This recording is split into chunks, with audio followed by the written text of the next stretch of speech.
In this episode of the Modern Warrior podcast, I sit down with Mary Kate, an author, spiritual mentor, and deeply reflective voice in the world of personal healing and transformation. Mary Kate's story is powerful, rooted in faith, tested by trauma, and fueled by a relentless commitment to living in truth. We dive into everything from spiritual surrender and addiction to what it means to embody feminine power in a world that often misunderstands it. This is a conversation about finding your voice, facing your pain, and standing in your power, no matter what you've been through. So let's dive in. Mary Kate, welcome. Hello.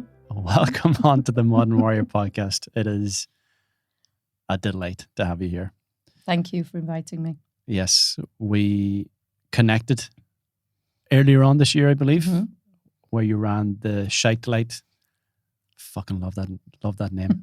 Shite to Light program, where you interviewed a whole list of men who are on this path of healing and spirituality on a journey that's greater than them, perhaps. And I was one of the very lucky individuals to be interviewed by you. Thank you again for that opportunity. You're welcome. The first individual to be interviewed by you. Thank you again for that opportunity. And yeah, I felt a great sense of connection between our conversation, between us.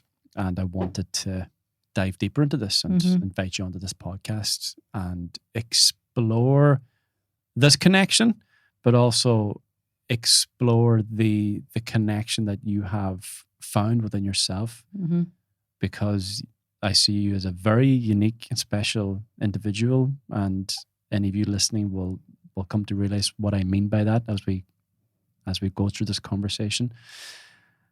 And I'm very excited to explore more of you. And to begin, maybe it would be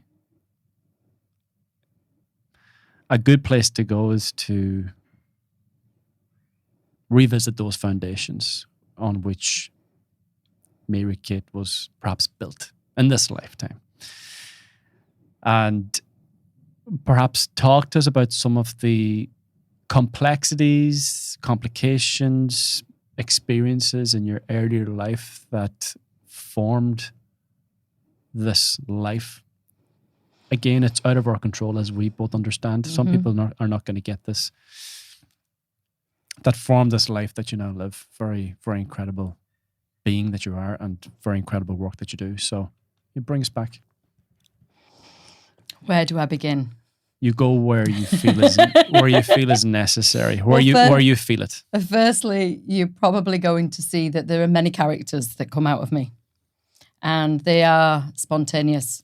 So forgive me for all the different accents and the different ways in which I may present this one being that happens to be many beings in one. So brought up in Leeds in the north of England by first generation Irish parents. So I am second generation Irish. What that meant, I suppose, as a larger context, was I was Irish in England and English in Ireland. So never quite fit the box anywhere. However, we had an incredibly big social family that were very interconnected, and the Irish culture was very, very big. Early 80s, Northern England. My dad worked very, very hard, had left a very small place on the west coast of Ireland, Belmullet. People say, where are you from? Belmullet. I always say, you'll never have heard of it. Everyone has heard of it. There you go, yeah. It's the tiniest little peninsula. And it's magical. It's a magical, magical place, as is a lot of Ireland. But for me, that is the most magical place. And so I had simultaneously a very magical childhood. So I would come back to visit my grandparents and my family every summer and just live in this energy that just felt like wonderland. But also a very tough sort of energy, 1980s, working hard, Maggie Thatcher, you know, a little bit of dissonance with the English and the Irish still, you know, not to go political, but there was a lot of political unrest, and we could feel it and sense it as children, even though we weren't in the conversation. And to cut a very long story short, like many boys and girls, men and women that were brought up in England with Irish descent parents, and like any immigrant parents, we had our own culture. We still experienced the same conditioning, the same kind of traumas that our parents would bring down in terms of discipline, in terms of the way they expected us to behave. But we were in a different culture. So we were expected to behave like 1950s Irish, but we were in 1980s England. So there was a real kind of uncomfortable energy around freedom and about how I call it the smile for the stranger. You know, there's a very big, I'm looking good energy, but on the inside, there's a lot of unrest. And that unrest I have found with my journey has been very ancestral. I may have taken it personally in my early years and kind of fought against my parents, become a rebel without a cause. But as I've grown and learned more about myself and about the culture deeper and connected with a lot of people within the same sphere, I wrote 3 books and a lot of people came back to me saying, oh my gosh, that's my story. And I just never realised that it would be anybody else's story. And now I realise that, you know, these ancestral patterns are very deep in us. And at the moment, I feel like we're in a time period where that is becoming dissolved. You used that word before. I really like that word. It's a dissolving. We don't have to solve anything. It's releasing itself. There's like this chain that is becoming unlocked, and we are the links in that chain. And that's how I see my past now, as these chain links with lots of other people that we're now starting to release and become individuals. But ironically, as we become individuals, we actually become more of a collective, which is really beautiful. So I'm not sure if that answered what it is that you're looking for, but ask me more questions. I'll tell you no lies. Was it a place of confusion for you primarily as a child? I'd say so. I'd say I was brought up in a very, very strict environment, but my parents might not agree with that. And again, as I am learning, everybody's perspective is so very different. You know, my parents may have thought they were incredibly lenient in comparison to how they were brought up. But for me, I felt very restricted, very disciplined. As I'm becoming more aware now, I'm realizing that I had a big part to play in that. I was I rejected a lot of my upbringing and yet still really loved it at the same time. I just wanted freedom all the time. And I believed as I was younger, freedom meant doing what I wanted to do, when I wanted to do, where I wanted to do it. And as I got older and wiser and deeper into this work, I realized that freedom doesn't come without discipline. And discipline is the disciple. It's, you know, I'm actually following a path where sometimes the narrower the road, the more freedom you have to experience, because you're not filling your head with fragments and clutter. And I think the closer I got to, again, confusion, fusion, the 2 elements, I started to close that gap. And maybe that's why I went on my healing journey in the first place, to close that gap, to find more clarity, more certainty.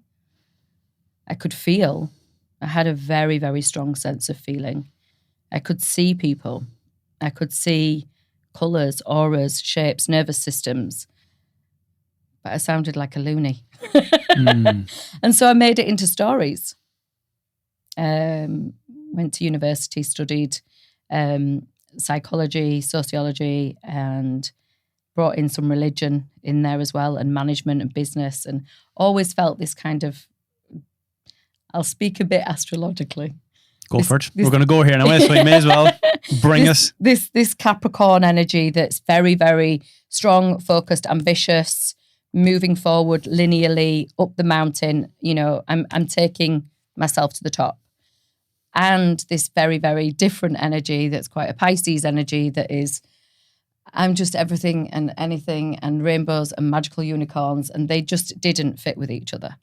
And throughout my life, I experienced this incredible divinity energy along with this high masculine corporate energy. And so I've always lived in two worlds. Push and pull. Mm. Would you call it? Yeah. Yeah. The battle of the pushing and the pulling. Yeah. Yeah. Of the ego versus the divine. I have something very special in my chart. It's not special. It's really annoying. I've got Saturn at my apex. Saturn, that sounds a bit wrong, doesn't it? Saturn rules Capricorn, and it also rules linear time, restrictions, karma, the script. And at your apex, that's literally like having a boulder at the top of the mountain. So you're pushing it up the mountain all the time, only to let it roll down again in order for it to go back up. So there has been high levels of frustration for me in my life until I really started to work with that boulder instead of arguing with it. Interesting. Mm. When did you begin to wake up to this realization of the gifts that you hold, instead of perhaps feeling a certain amount of shame around them because they were rejected by others and you felt that this is something that you had to hide and keep secret? When did you begin to embrace this, and what did that look like? I don't know if I hid them. I think I really threw them in my parents' face, to be honest. It was a bit more like, well, I know. And that was one of the biggest things. I know. She knows everything, that one. But unfortunately, it felt like I could feel the knowing, the gnosis, the wisdom. I could sense things that I was like, well, I've never had experience of that in this life. So how could I know these things? How am I able to language certain things that I've got absolutely no experience with? And that's when I kind of started going into astrology. And it just called me. I started talking to my friends at university about star signs. And before you knew it, when I was going into the corporate world, I worked in recruitment. And that really served me amazingly well. I was a young whippersnapper, loads of ego, big gob. Just thought, I can match people, no biggie. But part of the role was I had no clients and no candidates. I had to find both. So I had to sell a candidate to a client. I had to sell a client to a candidate. So a bit of a matchmaking situation. And also then do all the marketing around that, do all the literally run a business from scratch as a kid, but with the backing of a bigger business. And part of that process meant I had to interview everyone. Hence why I'm a good interviewer. I'd have to interview people, like 10 people a day. So I got really quick. I could read their birth charts very fast, because what I started to do was look at their date of birth and then see if their characteristics in the interview actually sat with what it was that I could see in the astrology. And, when you're interviewing that many people a day, you find a lot of correspondence very quickly. And so I didn't tell my clients that, I've got you a fantastic Aries. They're going to be really creative. I've got a brilliant Virgo. She's going to be a fantastic secretary. But I would be able to match them, and it worked really well. And my candidates loved it because they found out a lot about themselves, and the clients loved it because they got the right match. And once I had my first daughter, while I was expecting my first daughter, Molly May, she is now 14. I don't even know where to go with that one, but yeah. I'm right there with you. I've got a 14-year-old as well, so I know, it's just like, I what? feel your pain. It's okay. Yeah. While I was expecting her, again, something very strong, I experienced this desire to read complex mathematics, to read metaphysics, to go into the seed of life, to follow orgasmic birth, to have a look at just a deeper complex situations of kind of spirit science. I now know, looking back, that was a call from my child, because she is incredibly intelligent. She's a real genius mathematically and So, of course, that energy was calling me forward. But it's also laid another foundation to part of that work. So there was the astrology. Then there was like this divine calling around kind of Egyptian energies, really old, mythical energies, Egyptian, then the Greek, then the Roman. Then there was more callings when I was expecting my second child that was way more about placing my hands on people and wanting to actually heal people or hold them in particular frequencies. So once she was born, I then left recruitment altogether. In fact, I'd left when Molly May was born, sorry. But I left corporate altogether and focused on the healing. And at first I just thought, I'm going crazy. You know, I can read this stuff. I can talk about this stuff. I can definitely, you know, read astrology. I can see things in people, but let's give this a go and see how it goes. And within a couple of months, my nursery where my little girl was sleeping was turned into a healing room, and it was packed. It was just, everyone was coming in going, please, can you work with me? Can you work with me? Can you work with me? So for like a 30-minute session, it turned into 2 hours, 3 hours. And before you knew it, you know, the whole energy had changed. And I was finding this really overwhelming. But long story short, again, I heard this voice, which I'd mentioned to you before we came on podcast. You have to lose it all. I was making tea. I don't drink tea anymore. You have to lose that as well. Oh, I was stirring this tea in the kitchen, and I just remember this energy of, it felt like forever. Everything went black. It felt like forever. And I know it was only a couple of seconds because I was still stirring the tea. And it actually, I didn't hear you have to lose everything. I felt that. And what I actually heard was yes. That was the word that I heard. Yes. And it was a compelling yes. And not long after that, I ended up separating with my husband. I met a spiritual mentor very quickly. We worked together. He felt something very strange. Well, not just very strong in my energy. And he started teaching me about Native American wisdom, which was very powerful. It was earth wisdom. It gave me new language. I started working with people deeper, working with relationships, working on myself. And that kind of brought us up to COVID time. And we couldn't see people anymore. I mean, my home was packed with people coming in and having healing sessions. And that's when I decided to go online. I thought, well, what else can I do?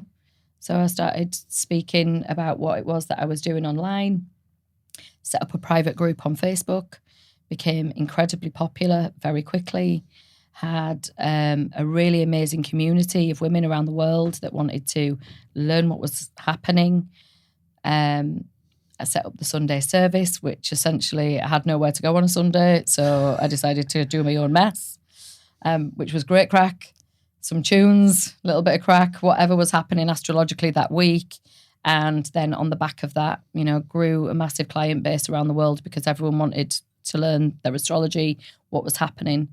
And then the world opened up and I started to do more corporate stuff, working with business owners that wanted the secret sauce. And what is the secret sauce? I'm sure I cannot tell you what the secret sauce is because it's secret. Is it based on each individual? Very much so. Yeah. I mean, you know, we're doing this work, you'll find everything comes back to the heart. Mm-hmm. A lot of the work that we do, regardless of where, you know, I'm very fortunate, like I said, to have the business experience, the healing experience, the matching experience, and also a lot of marketing. It doesn't matter what the strategy is. If you can come from that deeper energy, your own personal essence, which we know, we just don't listen to. Everybody knows. I have yet to meet one person that doesn't know the answer to the question that they are asking at every single moment of their day. They just don't want to believe the answer. Why?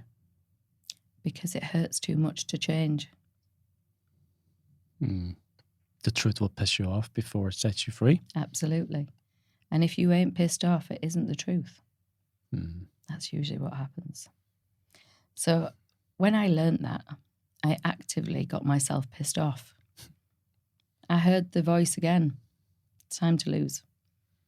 And it was sore this time. It was a lot sorer this time. Why? Because this time I had a lot more to lose. and it was masked again as one of my values, which is freedom. It was masked as freedom. But for the last 10 years, I've known I would end up in Ireland at some point. Bring me all the way back to that magical energy as a child. And whatever happened the day I felt that energy, I was living in a beautiful home. I had incredible clients. I was on the outside, I'd ticked a lot of boxes. In fact, there's been a couple of times in my life where I could say all the boxes are ticked. Everything's looking good. But what's happening inside? And I just felt myself inside of a very pretty prison. And I decided to move myself and my children to Ireland, to the home place of my father. It all felt very magical to begin with. And it's been a really challenging 2 years. I know I'm supposed to be here still. I can feel what is coming next. But my ego really had to dissolve. And boy, oh boy, it has dissolved. Probably still got a little bit to go. I never say that out loud because I'm like, shit, the next is on its way. But completely dissolving the ego is not you still need a to good idea. Walk around. Yeah, integrating the ego in a healthier way, would you say? Absolutely. And, I suppose if I use the terminology that I use all the time is the shadow and the light, essentially. We are all perfect the way that we are. And again, language is something that I'm very, very keen on, how would I say it? Policing a little bit, because we don't always understand the language that we're using. So perfect in terms of divinity is not, this is, there's no flaws. It's not purely physical. Yeah. Which is where a lot of people place their focus on, whereas where the ego. Yeah. The ego loves the material world. It's supposed to be. The ego is there for us to experience the material world. Because if we didn't have that, we wouldn't be able to play in this game. And this game is a very exciting game, but knock on wood, is this even real? Let's not go too far. But everything in the material world is slowed down sound frequency. So, but we're not always able to perceive these energies. And so they have to be slowed down for us to perceive them. What am I trying to say? Everything is a frequency. And without the ego, without the sensuality of the body, without the senses, we wouldn't be able to perceive what was happening. So the ego helps us perceive what's happening. Part of its function is to keep us safe. And safe is an illusion, but survival as a child was very much like, oh, I've just been dropped from, let's say, divinity or non-materialized consciousness, so non-physical consciousness. I'm now in a physical realm. Can I swear? Yes. What the fuck? What the fuck is this? Most babies cry and scream when they come into this world. Like, what is going on here? Okay, I've decided I'm coming, but this isn't really quite what I thought it was going to be. Now I need to navigate this game. And I often say to my clients, think of Mario Kart. You jump in, you think it's really exciting. You're about to go, zooming around, and you've got to jump up and catch these coins, and, there's obstacles in the way, and it's really cool. But actually, you could fall off a cliff and you have to start again. But what happens if you're really good at that level of the game? You get lifted to the next level. But it's not always the same game. There might be coins there now that if you touch, they actually bring you down a level. But you don't know until you play. You don't know until you lose. You don't know until it hits you. So a lot of the ego is about figuring that bit out. So before you're 7, you're figuring out Mario Kart. You're like, well, my own personal parents, environment, all of that stuff. And by the time you're 14 and you've done 2 rounds of Mario Kart, you're like, I know now. I know how to drive this car. I'm well versed, and you're just like, you don't know. How about I do? We've got teenage girls. They know everything. I remember being one. I knew everything too. Mm-hmm. And so you then go to like the next level and you start realizing that, hold on a minute, there's some things that are not serving me here. I keep jumping for these coins and these coins keep knocking me over. But it's a muscle memory. It's a memory in the body. It's a memory in the nervous system. And so essentially the healing journey in itself is to open that nervous system. The ego is against opening the nervous system because it thinks if it keeps it closed and it keeps in those first 7 years, it's always going to win the level. It's like, dude, the levels have got different rules. Each time you move up a level, there's a different rule you're going to have to learn again. So dissolving the ego is more about talking to the ego, talking to the child inside, going, come on, let's learn a new way. You're going to be all right. I know it's a bit scary, but you're going to be all right. It's like, no, I don't want to do that. Come on, I've been there before. I'll show you. And that's what the guides are, essentially. It's like, come on, I've been there. You're going to be okay. Yes, it's going to hurt. Yes, people are going to think you're crazy. Yes, you might end up not being in the relationship you thought you were going to be in. You might end up not having the career you thought you were going to have. You definitely won't be living where you thought you were going to be living. The parents that you've got may, turn out to be very different people to who you thought they were. There's a myriad of things that can shift and change. It's accepting that those first 7 years, which is highly non-verbal, really, and very felt sense, can be grown. So we can grow past the constraints of what that safety mechanism, that survival mechanism is within the child, within the ego.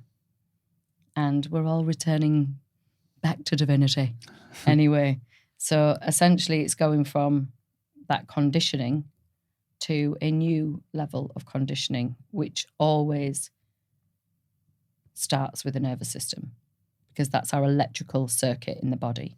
So to kind of bring it full circle, that's what I could see as a child. And when I was doing the healing, that's what I could see too.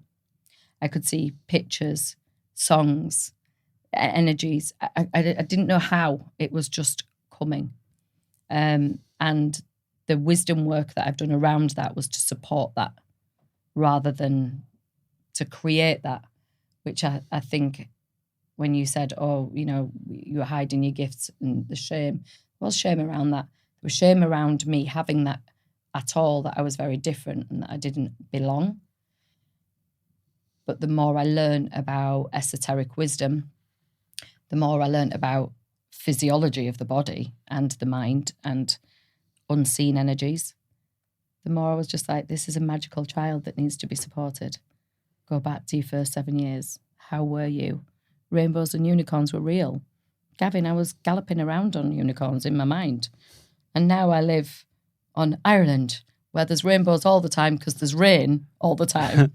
and it feels magical, but now I can see the magic of nature. Now I can see the energy. Now I don't have to convince or push or, Daddy, I'm magical, which essentially is my wound. The cry for attention. The cry for attention. Oh, yeah. Which many of us have. We all have. In one way or another. You know, some of us cry because we're magical. Is that a part that you believe requires healing, or is that a part that you believe requires acceptance? For attention. So attention, when we're a child, if you have a look at your parents, they're your gods. You want attention from the gods. As we grow, we start to realize that we are the gods. So we get to look inside ourselves for that attention. And we go a step further, that there is that divine, the real God, gods, universe, energy, source, life, whatever you want to call it. If we really want attention, it's from that place. And once we start really realizing that everything else is a detour, everything else through, you know, there's a lot around relationship and twin flame and masculine and feminine and all of that stuff at the moment. And really all that, again, it's a call to look inside. It's a call to find your own attention, your own love, your own wisdom. Pluto's gone into Aquarius. Sorry, Astro again. This is all about, Pluto is about the shadow, it's about the soul, it's about the journey of the soul. And Aquarius is very much about the collective, but the collective as a set of individuals. So you cannot have a real melting pot, an exciting and unique collective without an exciting and unique individual. So it's this paradox that all communities are made up of different individuals with different roles, with different energies, and the world community is the same. Pluto comes in and starts wrecking what was the old system, which was the Capricorn system, which is we have the majority at the base of the pyramid, and then we have the elite at the top with lots and lots of money and lots of power. Aquarius wants us to be in more of a community-oriented energy, more of a circle energy, from the pyramid to the circle. And I noticed that Primal has both the pyramid and the circle in the in the logo. Branding. Yes. Yeah, it's class. But where we're kind of going, as I mentioned at the beginning, these unlinking energies, is we're starting to heal the need for the other's gaze. So if you think about when you're born and, you know, your mother picks you up and gazes into your eyes, like that's the first time you're a human being and you've connected with another human being. And if we really, really look at the deeper structures of that, that's the nervous system that birthed your nervous system. It should, and we talked about that word, be the safest, most intimate connection you will ever experience. As we move through life, we learn that that's not always safe for whatever reason. And we yearn for that again. We yearn for it in every second of our day. Because like you can feel now as I'm speaking to you, it connects, it goes into your heart. You can feel it. You can feel it as I'm speaking to you. I know because that's my work. And that's how I get to hold people in that energy, because as they experience that energy with me, they're returned back to that place. Well, what they find in that place is themselves. And that can be fucking scary. But all there is love. God put himself in the only place that he knew you wouldn't look, in your heart. Yeah. And that's the place that we disconnect ourselves from the most, especially, men, perhaps yeah. especially for men. It's all in the head. It's all doing. It's all thinking. It's all problem solving. It's all logistical. And it's very little being and feeling. As I mentioned before, you need to be to feel. You need to feel to heal. And there is an incredible avoidance from the pain And of course, we are completely consumed by temptations of pleasure.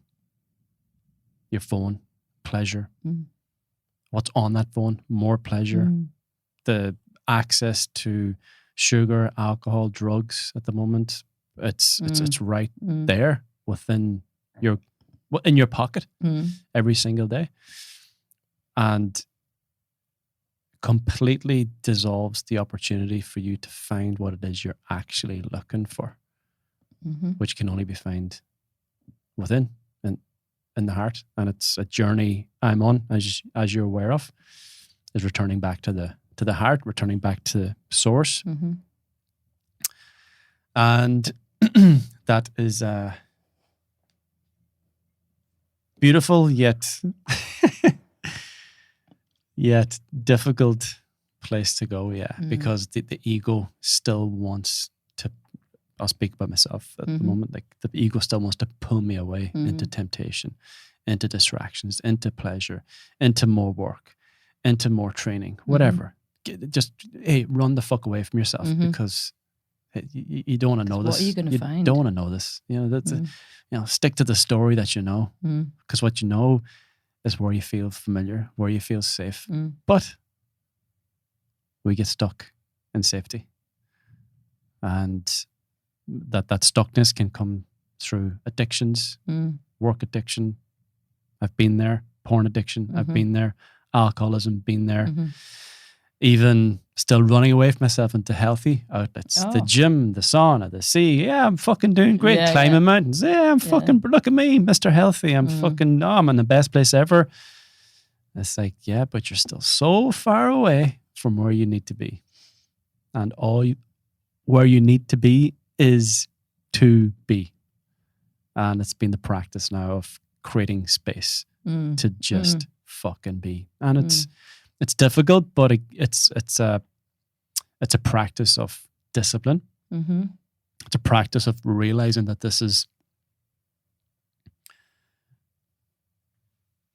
it's establishing a greater purpose that is beyond me, because I'm realizing that this is not about me. It's not about me at all. I am the door in which the doing occurs. And the surrendering to that, which again is fucking terrifying. And again, finding myself in situations where I'm questioning that. Hello, ego. Oh, you're here again. Fear, doubt. And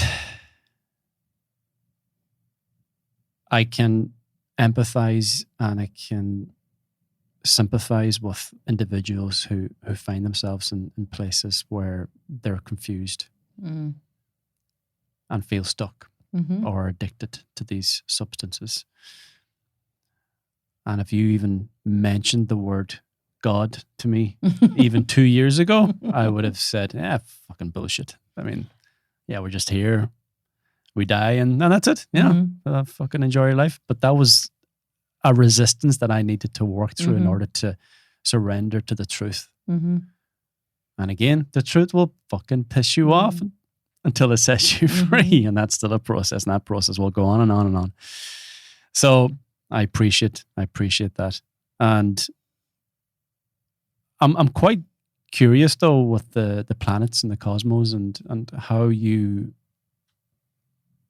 see that or feel that as an integration to this whole process, because this is not something that I have brought into my own journey or process. You start talking about Pluto doing this or Jupiter doing that, and I'm going, what does that mean? Does that mean the planets kind of moved one direction, or is it, what the fuck? I know it's all energy, but how do you see those aspects of astrology actually influencing our journeys or paths or actions here or purpose here? What is the correlation to, before you answer, to put this in because it's very specific and it's very complicated, I'm sure, at its depth, but to put this in the simplest format possible so people can actually grasp some sort of understanding as to what you mean when you talk about these cosmic patterns or cosmic influences.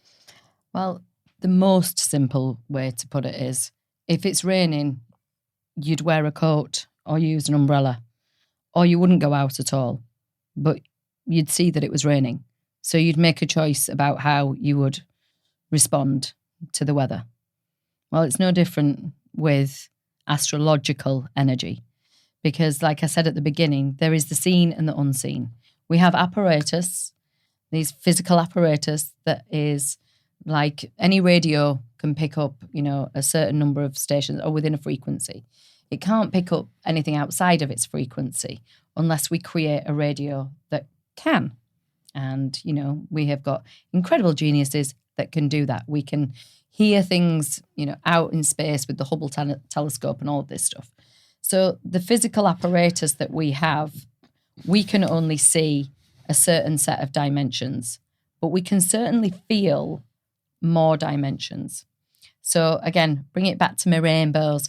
I see so many rainbows where I am, which is absolutely incredible. I love rainbows. But the more I look at them, the more I don't see the 7 colours of that rainbow. I see the extra colours on the other side. I see that sometimes it can be double. It gets a bigger bandwidth. It depends on how present you are to your own energy as to what you see, what you hear, what you feel. What we are experiencing as a more global energy at the moment in this awakening, which I really prefer to call a remembering, but it is an awakening, is that we are bringing online more of these senses.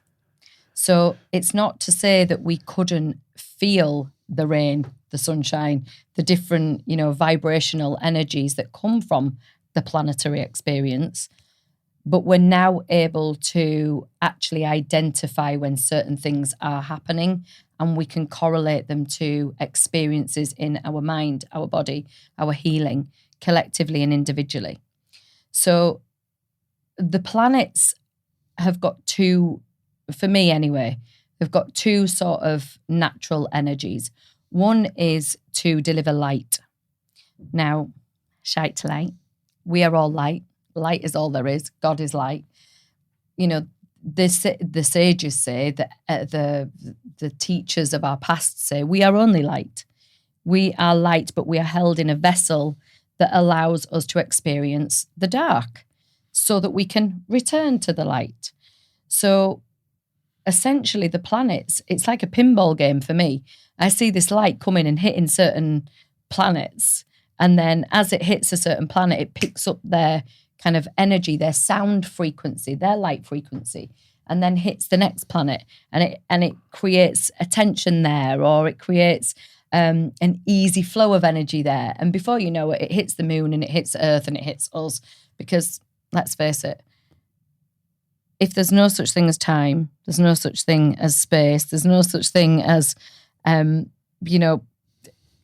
separation, then we're all one anyway. So we're all part of this cosmic juice, this cosmic light, this cosmic energy. And paradoxically, and I think this is something that maybe your listeners as well might be challenged with, but this is the way that the deeper we go, the more paradox we have to hold. So we have to hold that it's all about me and it's not about me at the same time. It's all about the light and it's not about the light. There's only now and there's linear time. There's all of these different energies that we have to hold. So for me, the second energy of the planets is the mythology. So the ancients would look at these planets, they would study them. They wouldn't have the Instagram that we've got and, people writing about them all the time. There'd be maybe 3 or 4 people that would be assigned to the king or the queen that were always in deep meditation, really connecting to their energy. They would draw down the energy of the environment of the cosmos. And through all of this, they would find archetypes for the energies. So, for example, Jupiter is the largest planet in our solar system. And Jupiter is this energy of abundance, of luck, of excitement, but it's also a magnifying energy. It's a giver of gifts. So I associate it in my own system as Father Christmas. I'm like, he's the giver of gifts. He's jolly. It's really exciting. He rules Sagittarius, which is also around Christmas time. This really jovial, mythological character is how I see Jupiter. However, if you had Christmas every day, you'd soon get sick of Christmas. You'd soon get pissed off with all of the luck and the gifts that you're given. And also, if you were living in your shadow, you wouldn't want to be having your shadow magnified every fucking day. So there's a shadow side to any of the archetypes. Venus, for example, we spoke about that prior to the podcast. Venus is the only feminine energy, apart from the moon-ish, in our solar system. She rules both love and money. This tells us something incredibly powerful about our ancient systems before capitalism. That money was about love. Love was about money. Money, take that away, money was called talents. They were talents, they were pentacles.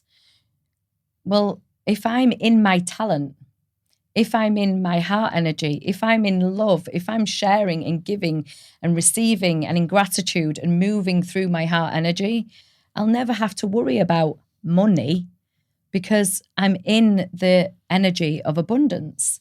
So a lot of the modern astrology is, well, a lot of it's coming back to the ancient astrology now, but a lot of modern astrology would say, manifesting money and use Venus to manifest money. Well, actually, if you go deeper, you'll find that the sages were a lot about move into the Venus energy of the heart.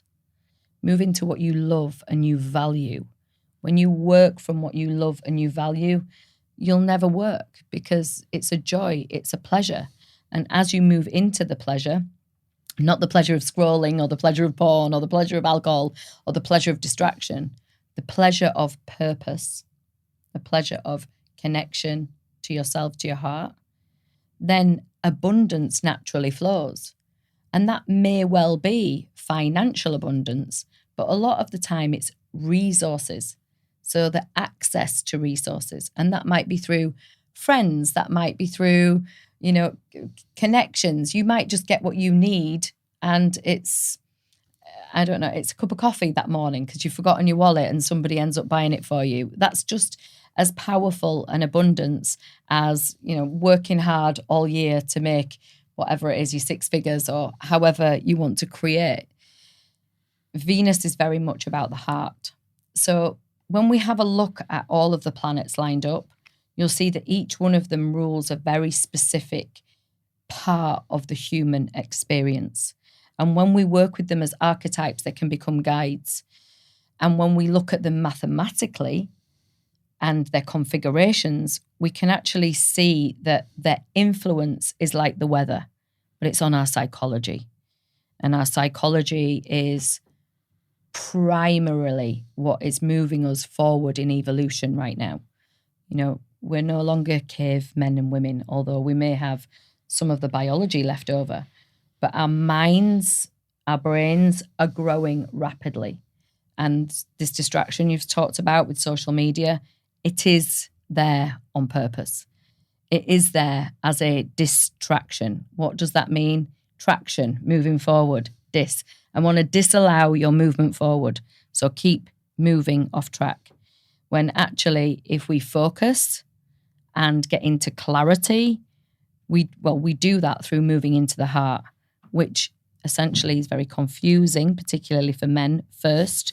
But if we can sit through the confusion, if we can use these tools that are the nervous system tools, the bodily, the somatics, the ancient, whether it be astrology, philosophy, the guides that knew how to guide us before there was social media and capitalism, we will find our way through the confusion into clarity, and that will release purpose. Oh God, I could go on forever, to be honest. There's so much about the body that is related to the planets and the planets that are related to the collective. And I suppose that's been part of my life, really, trying to look at where it's syncretism. So where all the ancient systems of understanding and belief come together and sit on top of each other. And I think that's where we're coming as a collective right now. Which is what the pyramids were used for, to bring energy. Well, which was used? The pyramids. Oh, yeah. I mean, again, I don't believe that there was a load of slaves that built the pyramids at all. You know, when you go deeper, the truth is always way weirder than, you know, you've been told. And I think in the next 5 years, if not 2, to be honest, we will have some big revelations in this world that will really not only awaken us, but shock us to what is beyond our ken, beyond our understanding. And just like doctors didn't know there was germs, you know, 200 or 300 years ago, they would go to a death, they would clean up the body, then they'd go to a woman that was giving birth, and, you know, that baby might die or the woman might die, and, you know, this would be happening forever until people started looking into what was happening and they found microscopic germs on doctors' hands. We would never in a million years now not wash our hands. We wouldn't even have somebody going from a death to a birth. We would segregate that. But this was so normal. And yet germs, it's normal for us now. Whereas back then, this was something that was unseen. Couldn't possibly believe that a doctor who was at the highest level of our community wouldn't know these things. And obviously they were like, this is a load of shit. You know, I am a doctor. I know what I'm doing, until more and more and more evidence came out that germs were real and that you would have to clean yourself and it would prevent deaths. And everyone had to accept it in the end because now it's just normal. So look out for what's about to occur in the next couple of years, where there will be unseen energies revealed, just like germs. You can't see them, but we know they're there. And we wash our hands all the time now. There will be some unseen energies that will be presented to us, and it'll become so normal for our children that, you know, it'll be like the germs story with the doctors. At the same time, there is the rise of these artificial energies, which is the duality of the world that we live in, the light and the dark again, isn't it? So the light of these incredibly powerful divine energies, and then the darkness of the malevolent, possibly evil energies. And I believe I said it to you. It just came to me when I was speaking to you on the podcast or the Instagram series, that we're told by these people, by scientists, by people of quote unquote stature and power, educated people, that artificial intelligence is going to be 1,000,000 times more intelligent than a human being. And I'm going, fuck off. I mean, yeah, but they don't have a soul. They don't have divine energy. They don't have access to these things either. And we are a lot more intelligent and a lot more powerful than we give ourselves credit for, which is going to be found through the exploration of ourselves and through being with ourselves and realizing that there's something more here to this experience that you're living right now than you have ever realized, which we're both going through. Again, this type of conversation couldn't happen a year ago. And where do you see that fitting in terms of the light and the dark, the artificial intelligence with this divine intelligence? What's happening here with these two, with this duality, let's call it? Okay. Are you ready? Yep, let's go. Okay. First of all, there's no such thing as duality, but there also is. You know, so we've got that paradox straight away that no matter where we go with any of the energy, everything is divine source, everything is perfect, everything is written, we get to play our part in it. And I suppose one of the things that keeps coming to me to language is the true free will that we have is how we connect to pain. If we have a look at what real free will is, you know, you said it's the script, it's nothing to do with me. Well, okay, you could keep rejecting that. So that script still stays there, but you keep rejecting it. So your only free will is how you are going to accept the call, the gift. If you keep accepting the call and the gift, it is going to bring pain, because that is the dissolution of that ego structure. So you are essentially, who you are becoming is going to offend who you are. So you will break who you are in order to become the next person. And most of the time, we don't want to break who we are. So if we see that as a foundation, a lot of us don't want that AI because it's going to break who we are. We don't want this artificial intelligence. But what if we are the artificial intelligence? What if we are a hybrid already? I don't see birds going around talking about, getting their passports out because they've got to fly from one country to another. I don't see frogs going, I'm going to jump from one pond to another, lads. I'm going to have to learn a new language. They don't have to evolve in the way that we have to through thought and conscious choice. They adapt and evolve, and life lets them evolve. We are artificial intelligence. We've already got an adaptation to our mind that allows us to listen to our thinking, to choose our thoughts, to listen to 100 different people that could be going on all the time. I call it the boardroom. My boardroom's busy. I have to really get them under control. We are already artificial intelligence. AI is just the next level of evolution so that we can look at the mirror back to ourselves. We talk about these divine relationships. We're the mirror of each other at all times. We can feel it. We don't want to. We don't like what we see in people that we judge. We don't like it when we're given a reflection that kind of cuts us to the place that we like, well, I thought I was different to that. But we love it when we get a beautiful reflection back and we're told how great we are. Yeah. Well, AI is nothing more than the reflection of ourselves on the outside. Go into ChatGPT and ask it about yourself. If you put enough information in, it'll come back and give you exactly what you want to hear back. The brain is the same. It can only give you back what you have put in. The heart, as you mentioned, is very different. The soul is connected to everything. There is essentially only one soul that's been fragmented between all of us, which is why when you go into the heart, it's very, very difficult to judge because we're all the same. It's very, very difficult to blame. It's difficult to have shame because the creator doesn't have shame.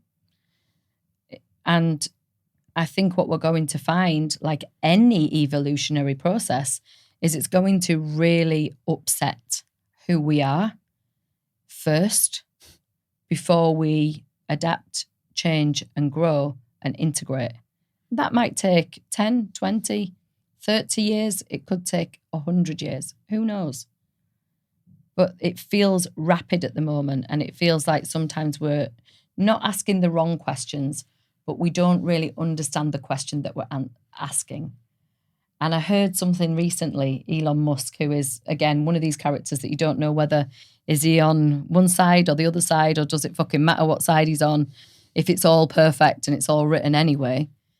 And he said something about, if the answer is the universe, then what is the question? So stop asking the fucking questions about, where are we going with this and what are we doing with that? The universe already is the answer. It's already there. So what was the question that created this answer? Because we're in the answer right now. I know. Whew, that's fucking loaded. Jesus. Yeah. So it's like, well, if I am the answer, what was the question? If you are the answer, what is the question? And we all go around with little mini questions, every single one of us. I believe that we've all got, a question and an answer inside of us that contributes to the collective. And you mentioned something about purpose. We don't have to find our purpose. Our purpose is who we are. We reveal more of it as we allow ourselves to reveal more of it. And I've allowed myself to reveal more and more of it. And sometimes when I speak it out loud, it sounds crazy. And so the response to my purpose is to become ironically quieter and allow it to just be. The craziness is the ego stepping in, going, hey, what the fuck? This is not... Yeah. This Stop talking shite. Yeah. Well, this is not the story. Yeah. Yeah, I get that as well. Even when I'm talking to you or other people who haven't had in this podcast quite recently, because I'm on this journey myself in terms of talking about divine energy and talking about God in the heart. And how does it feel when you're doing that? There's a part that goes, what the fuck are you talking about? Yeah. Come on, come back to not believing. Come back to this old story that he's gone now. That fella, he's gone too far. Exactly, he's gone. Yeah. But I'm leaning into it as we spoke about earlier, leaning into the resistance and being on this journey for a while. It's all part of the script. It's all part of the process. But this new chapter, I've only got a couple of lines written so far. So there's a whole cascade of information and awareness that I'm yet to access or receive as I learn to surrender all the more and be all the more, which is, as I said to you, very uncomfortable. That pull from the ego is sometimes very, very strong. Even last night, I've spoken about this before.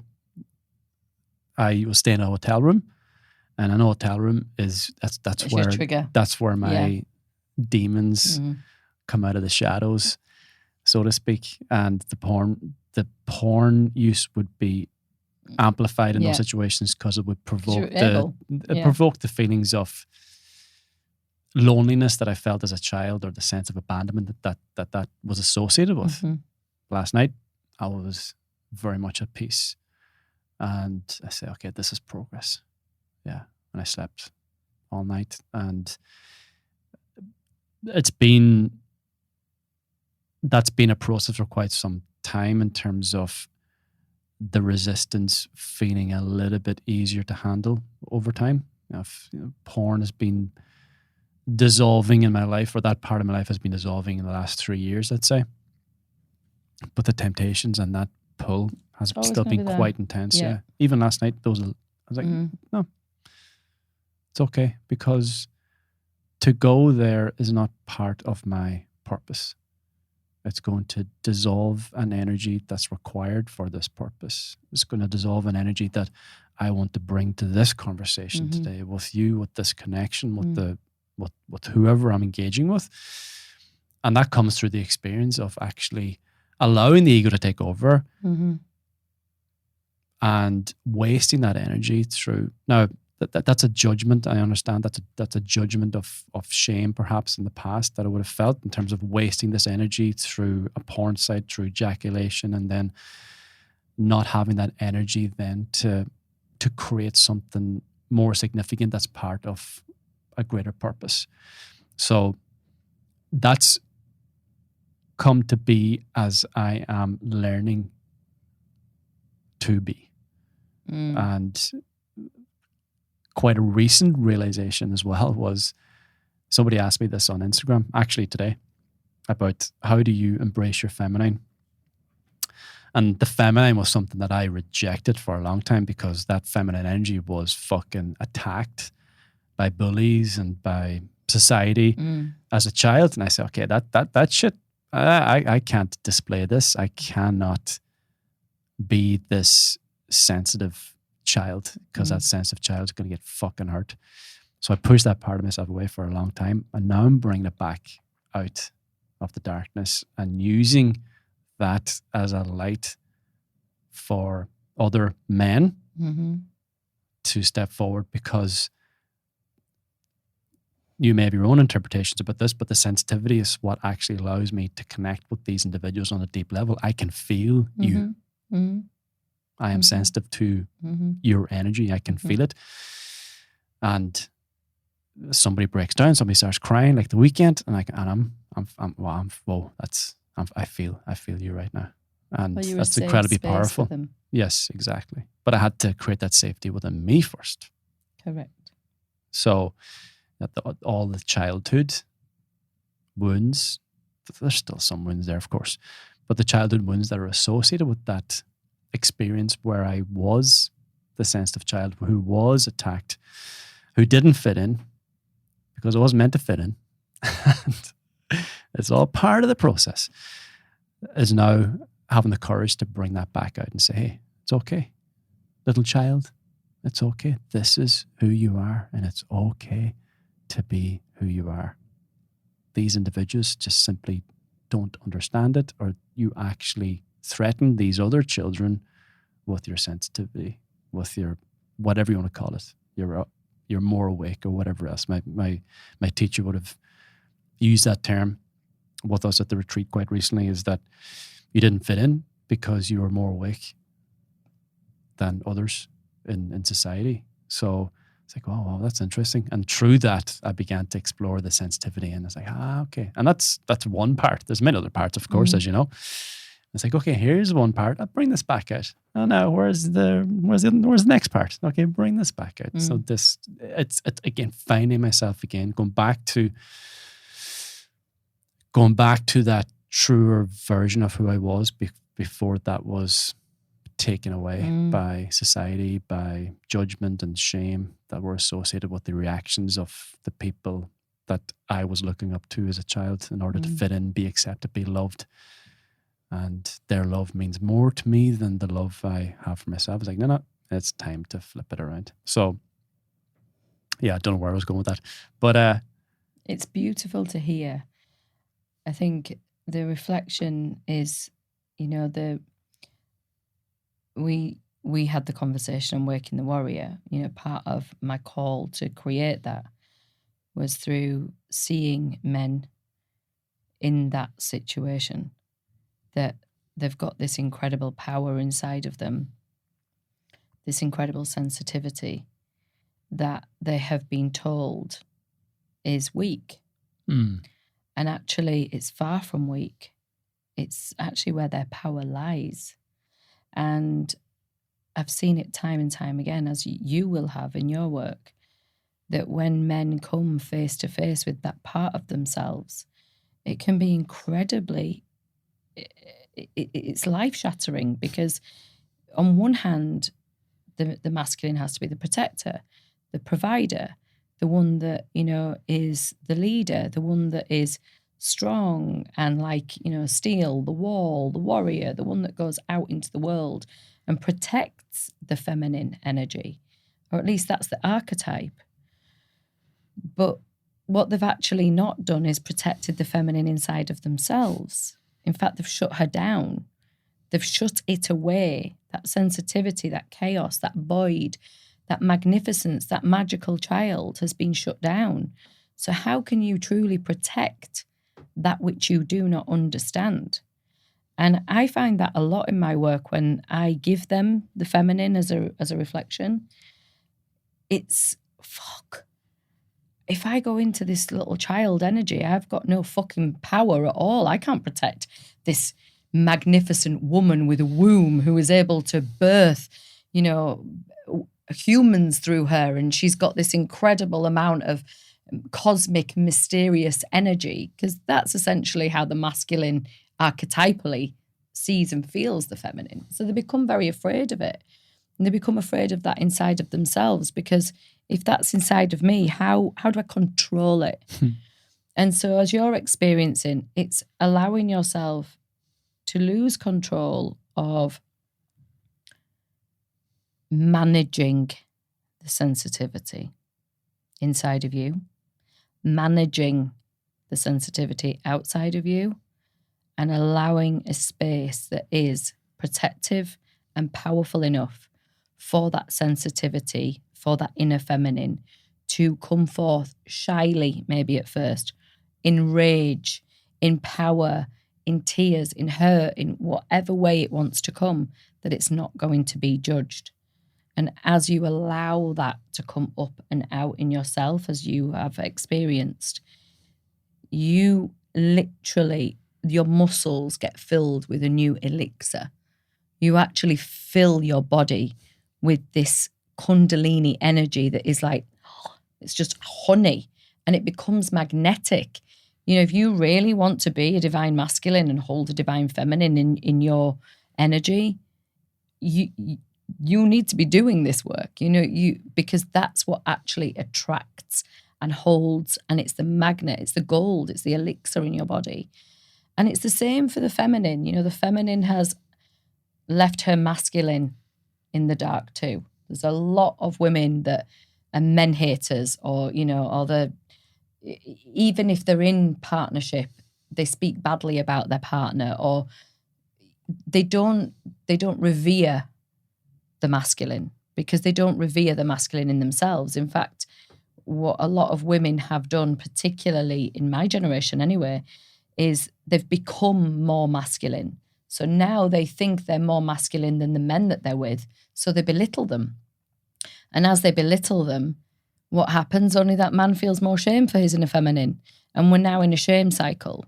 So a lot of the work that I do, whether it be, personal work or with businesses, it sounds weird, but it's looking at who you are as a dual being and marrying those energies inside so that you can create not only your own inner marriage, which again has got a connotation around, the external marriage, but this energy of the feminine and the masculine together to create such a powerful safety, such a powerful magnetism that, again, you attract.